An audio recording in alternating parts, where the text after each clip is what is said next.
Isa sa mga nakikita kong rason kung bakit hindi umaasenso at nagsasaksid ang isang tao, hindi dahil kulang sila sa galing, kung hindi dahil mga insecure sila.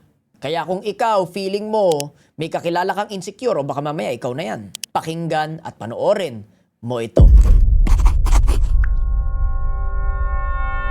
Usually, insecurities show itself in two ways. Number one is, ito yung mga fragile people. Yung mga madaling ma-offend. Lahat na lang ng sasabihin, naghahanap ng rason para lang ma-offend. Ito yung kaibigan mo na ang saya-saya nung outing, ang saya-saya nung event, tapos gagawa ng eksena. KJ, bad trip, panira ng okasyon.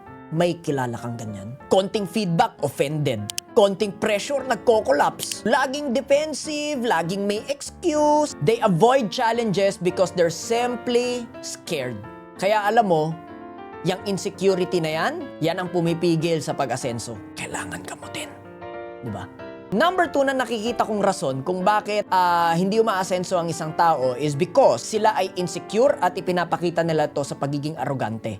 Ito yung walang pakialam sa emosyon ng ibang tao. Tingin nila lagi, sila lagi ang tama, kahit na hindi naman. They fake confidence to cover their fear of being irrelevant. Instead of growing, they protect their ego. Instead of learning, they think they're above it all. They don't actually receive correction. In fact, they resist it. Kala mo magaling yung arrogante, madalas naman sa desisyon, pangit. Kasi sa totoo lang, deep down, they're not really confident. It's insecurity disguised as pride. Alam mo, itong dalawang bagay na to, different versions lang ng insecurity ito.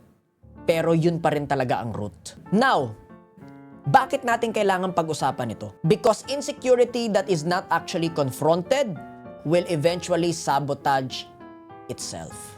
So ano yung point? Hindi naman natin nire-require na yung tao maging perpekto. Minsan lumalabas naman talaga yung insecurity. Pero ang solusyon talaga dito ay yung tinatawag nating self-awareness. Humble enough to grow and grounded enough to know that your worth is not up for debate. Deal with your insecurity or it will start to deal with your future. Hopefully, solusyonan mo na ngayon.